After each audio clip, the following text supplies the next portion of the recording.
counter shock ng TMX155. May nag-request paano daw magtanggal nito at saka baka daw magkakabaliktad. Ituturo ko sa inyo sa mga katuda, sa mga driver na gustong malaman kung paano i-assemble ito. Ang ituturo ko muna sa inyo itong counter shaft, sa susunod yung main shaft naman, para makuha nyo ng maayos, masundan nyo. Ito yung primera, segunda, tercera, kwarta. Ulitin ko, primera nandito banda sa may sprocket, sa may maliit na sprocket, engine sprocket ang primera.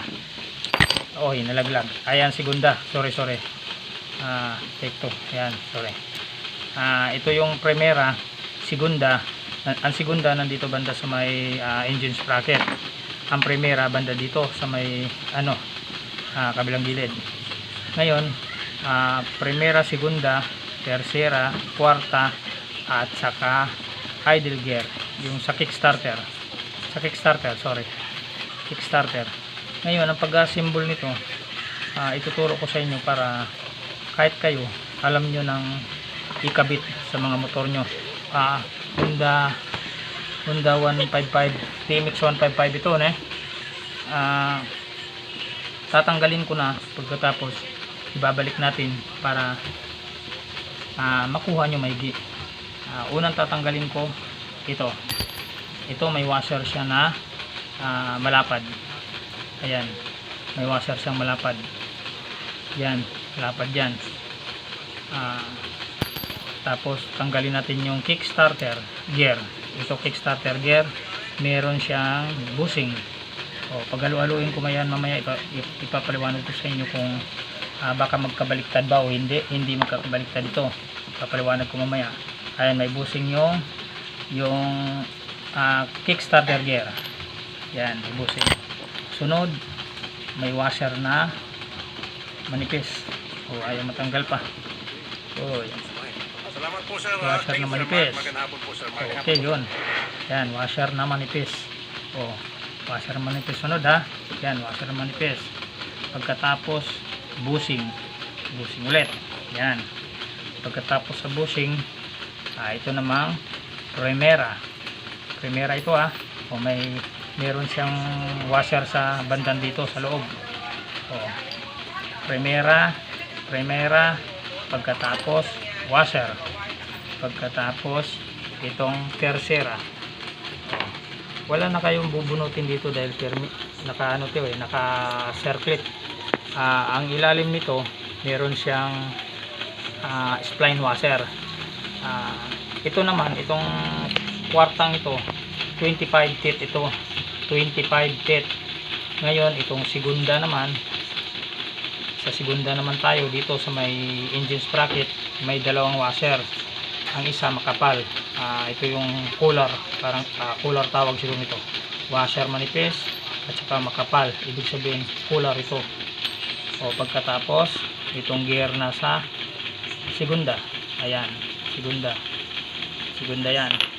Natitira na lang ito. May circlet ang shafting ng counter shaft. Meron siyang circlet para dito para dito. Matitira ito. Tinatanggal lang ito kung sira yung shafting or sira itong gear na to. May circlet siya at saka spline washer sa loob. Ngayon, ang pagbalik naman ito, unahin natin dito banda, sa bandang kaliwa. Huli natin tong bandang engine sprocket. Dito tayo banda. Ang unang ikabit nyo, ang tercera. Ito, ang tercera. Halo-haluin ko hindi kayo malilito. Kasi ang tercera, nag-iisa lang gear dog. Wala nang gear dog dyan. Wala na. Siya lang yung may paa. Siya lang din yung katapat nito. Tercera ito. Ilan ang ngipin ng tercera? 28 teeth. 28 ang ngipin ng tercera. Ngayon, itong apat na paa niya, ito yun dito. Sa apat din. Hindi pwede itong tatlo. Isubok ko yung tatlo. Hindi mag-fix. Hindi magtugma pag itong tatlo. Ayan, hindi kakagat. Kaya ang pinakatama talaga, hindi kayo magkakamali kasi hindi kakagat eh. Ang pinakatama, ito talaga. Ganyan. Yan, pagka ipasok nyo, yan. O, kagat na kagat. O yan, di iikot na tong shafting. Kagat na kagat. Ngayon, alam nyo na ito. O ganito, wala nang washer yan. O ganyan ha.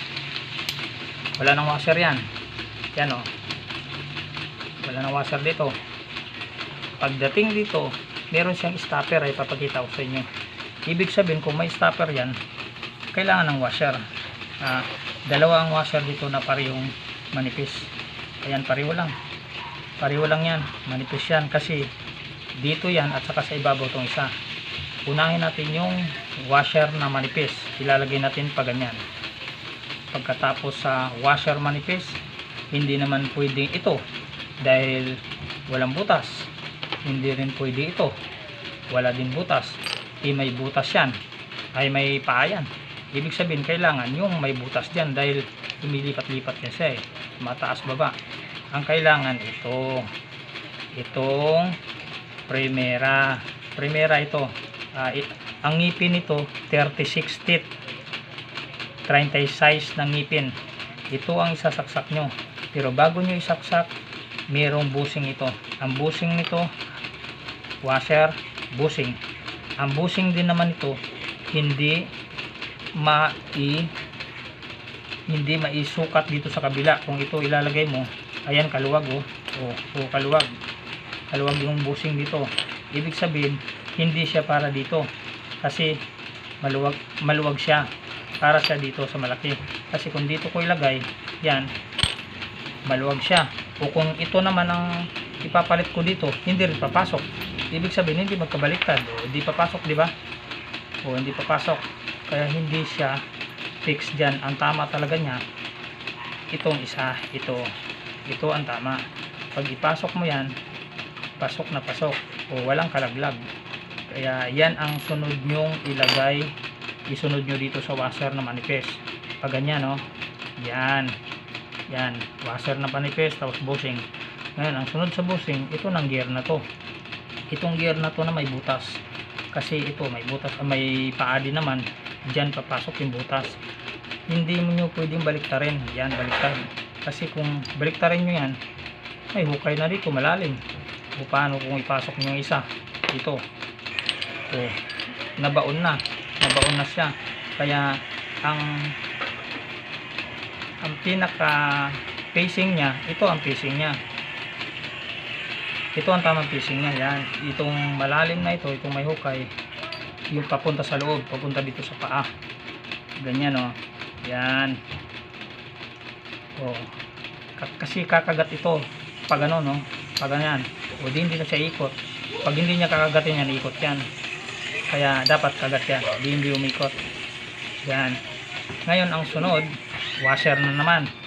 Itong washer na isang manipis.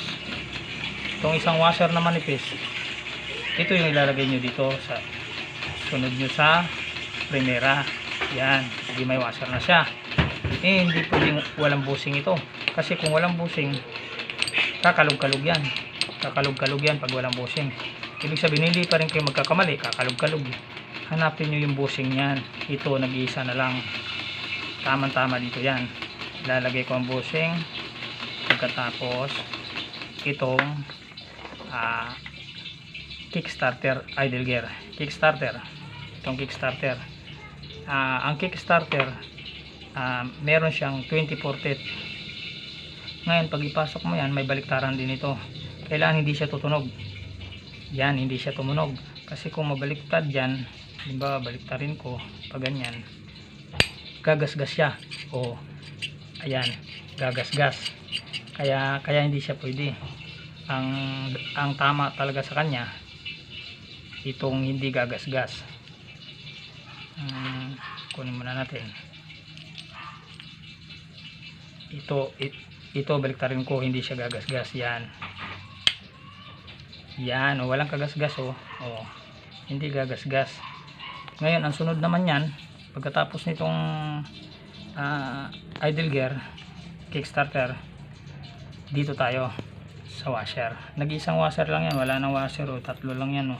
Hindi naman pwede ito maluwag o malaglag yan o hindi rin pwede ito kasi maluwag din yan. Ito talaga yung fix nya. Ayan, hindi siya maluwag, tama siya sa butas, yung butas niya tama. Ngayon dito naman tayo, yan dito, ito mayroon siyang circlip lock na yan. Ngayon itong segunda ikakabit nyo, hindi pa ganyan, hindi siya pa ganyan. Itong plain dapat doon sa loob, yan ang dapat. Ito yung sa crankcase, yan. O pagkatapos washer, hindi rin pwede magkabaliktad ang washer. Halimbawa iunan nyo to manipis,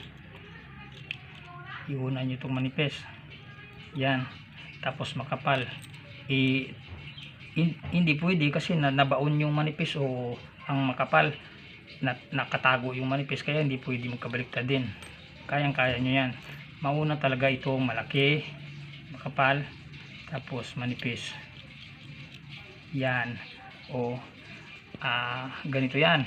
Primera 36 teeth, segunda 31 teeth, tercera 28 teeth, kwarta 25 teeth, at saka yung kickstarter gear 24 teeth. O kuha nyo na ito, sundan nyo lang yung video ko. Sa susunod na upload ko, ang i-upload ko na naman ang main shop, kung paano i-assembly. Pagsabayin ko na ang main shop at saka yung pag-assemble doon sa crankcase. Sa ngayon ito muna ituturo ko sa inyo para hindi kayo malilito. Counter shop ito yung sa may engine sprocket. Hanggang dito na lang, hanggang sa susunod. Salamat sa panonood, sa mga katuda, sa mga mahilig sa mga motor. Maraming salamat. Suportahan nyo sana ang aking YouTube channel, Sam Mechanic. Hanggang dito na lang. Maraming salamat. Bye bye you. Ano